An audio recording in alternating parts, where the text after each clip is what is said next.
Happy Thursday, everybody. Okay, the next video I'm about to show you is called You Can't Handle the Truth.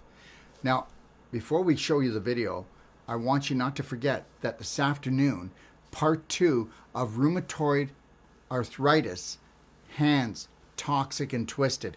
Take a look how I turn around somebody that has toxic twisted hands where the joints are as big as large grapes, and I reduce that in 90% in just 20 minutes. You heard what I said. Understand something. When somebody tells you this is all we can do for you, that's all they know. All right? Let's open up our potential for healing. All right? So check this out this afternoon. So here's the video, okay? You can't handle the truth. And understand something. The majority of the population can handle the truth. Look at them running around, okay? Scattering, panicking, pushing the panic button all the time. But it's not like they weren't doing it already. So I want you to have some truth and wait till you see what's coming and understand something. We, the people, are not going to let this happen. God bless. Good afternoon, everyone. Looking into decentralized finance for 2.0 run-up in cryptocurrency. Ran into this article, MasterCard joins blockchain digital identity alliance. I didn't know what the Trust Over IP Foundation was, but it includes Accenture, Evernym, IBM, R3, that's a private blockchain out of Singapore. But we're all familiar with ID 2020 to provide a digital identity for everyone. Now this is somehow lumped into the COVID credentials initiative to develop immunity passport. You're going to have to pay for this monthly or quarterly. At least some prices are coming out between $20 and $90. This was first pushed by the airlines, electronic travel authorization, to make sure you wouldn't infect anybody on the plane.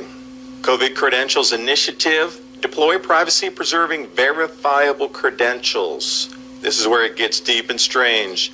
Now 60 Fortune 500 companies formed their own self-sovereign identity groups to make sure that we all get these immunity passports.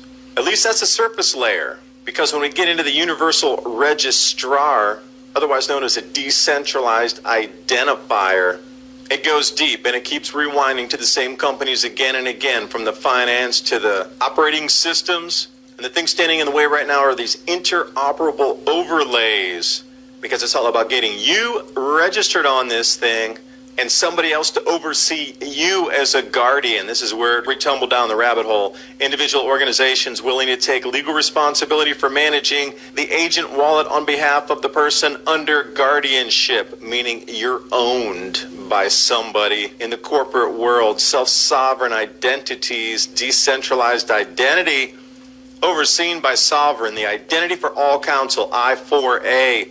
And the guardianship means you're an owned piece of property. They're going to digitize individuals, organizations, natural things and man-made things. You want to touch any of that? You're going to have to be using V code. And to give you an idea of the money and backing behind this, these are just the players in Singapore that are bringing this to life. Australian politicians say you won't be able to partake in any type of everyday life if you don't get this COVID passport. RFID chips are not mandatory for now, but you shall not buy, sell, or trade without this mark. So the purpose of this video is to try to blend two different technologies with the cryptocurrency and the decentralized blockchain and the switch of money during this COVID crisis. As you can see across the predictive programming media, looks like lockdown 2.0 is going to be inbound, and when that happens and the economy locks up across the planet, there's definitely going to be a shift into something different. So I've been looking at a DeFi, which is decentralized finance, knowing that cryptocurrency is also going to have a rise during this run to the dollar and shakeup of the economy and everything financial. And if you remember 2017 with all the ICOs in the run-up, it looked very much like this, where it was flat, it got a couple bumps, and then off to the moon. And I was really interested in the way Visa was sort of moving in the direction of doing digital asset service plans. Now, this was a way to get digital signatures and cross-platform identity services that were trusted, quote unquote. And this could have been done on the blockchain with a certain set of protocols in order to be able to unlock or transfer funds. It wasn't like a multi-signature wallet, something completely different. And I'm really interested in the way that this technology is moving forward, because I think it's going to be part of our world And it seems to be taking a nefarious turn where things that were supposed to be freeing humanity are now going to be used to put it in chains. So what we have in the first part of the video here talking about the COVID passport, that's now, literally now happening. They're going to want you to get the test to be verified to move on public transport. What's coming in the beginning of 2021 is the last part of the video.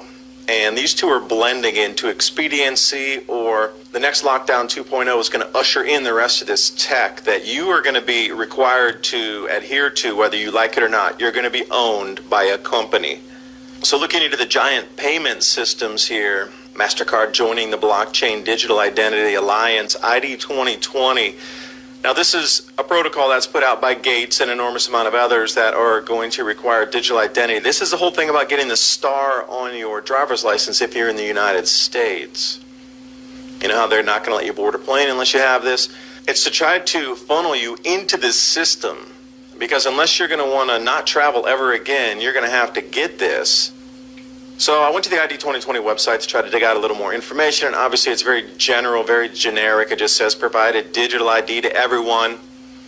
Doesn't sound that nefarious until you understand what that means about tracking you. But another thing, the way the ID 2020, I thought it was maybe a spacing issue in my computer, but then as I tried another device and noticed the ID 2020, how the 2 is chopped off. So for me, that was a signal to maybe invert it and mirror it. So I did a couple combinations here, and then if you double it again, you get this IB8 with some strange symbol in the middle, which I still am trying to look up. I haven't found it yet, but then you get the 8 reverse BI. So if you know anything about the symbolism here, please put it in the description box below so we can share information. And then beyond the catchy headlines, which most people don't go after, if you read further into it, you're going to see this ID 2020 Alliance is basically started by Microsoft.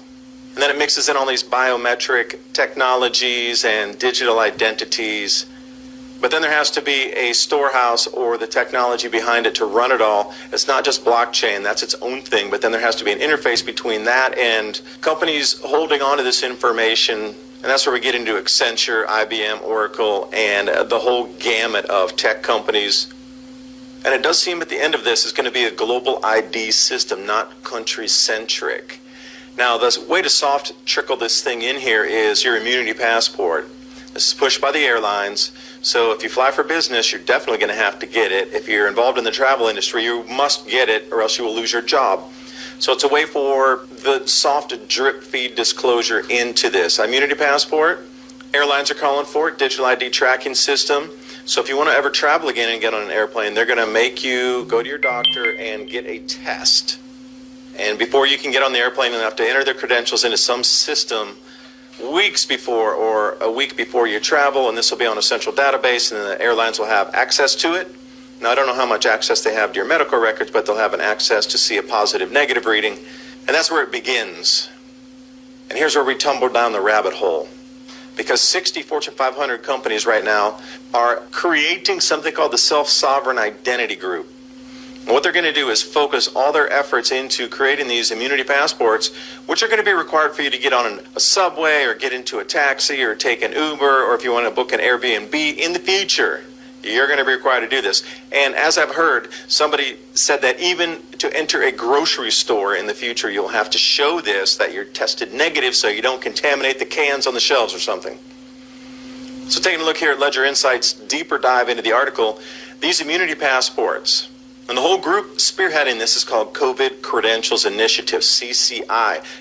You'll start hearing about them later on in the year. September, October, this is going to suddenly pop out of the woodwork here.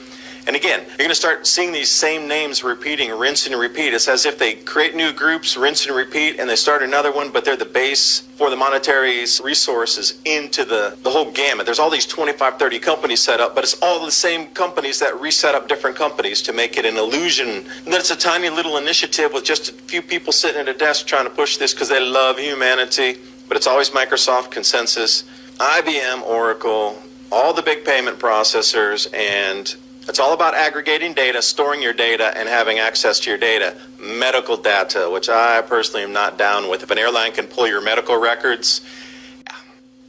So go over to the COVID-19 Credentials Initiative site. I've linked everything in the description box below. So as we go through this, you can chase down any of the leads you want. I am doing a very brief surface view of this, deploying privacy-preserving, verifiable credential projects. So you can't verify your identity anymore with the government. It can only be through these private companies that are going to tell you how you have to verify and how you have to pay for this every time you want to verify.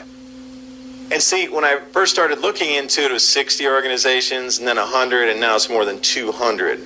So a perfect example of this being deployed right now is in China, where you see the girl there. She has her phone turned toward you. It has a green mark on it, which means she's allowed to travel freely, get on a subway, bus, whatever, go into stores. If that's red, they won't let her on anything publicly. So I was wondering, how much is this going to cost? Are these companies going to eat the cost and just do it for free because they love humanity? Of course not. Now, this is going to be forced by law in the future. The ImmuniPass card or the ImmuniPass digital itself, the physical card's $20, and the digital app that goes along with it is $80. So since most American media is talking about being tested monthly, you can look at this as having a $90 monthly test to prove that you're not infected wherever you go. You get the card with it. It's a nice looking card. But see those barcodes and the QR code on there? This is where it gets a little bizarre. Because anybody can check on you. Anybody who has access to this data system here. All they have to do is either scan either of those, and then boom, your identity is going to come up, and everything about your medical history associated with the COVID inside this thing. Plus, they're going to know your name, your address, your identity, your birth date, the height, and all these things about you biometrically. Now, it's anybody who has access to the system, and that's going to be millions and millions and millions of people. So nothing could go wrong with that, I'm sure.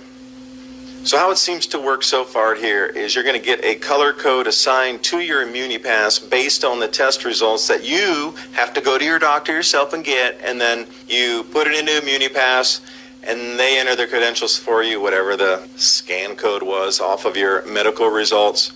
White is not tested. So this is interesting. Why would they have a code for no test unless they're going to give this to everybody as an ID, and then wherever you go, if it's white or you didn't get tested, you're not allowed in?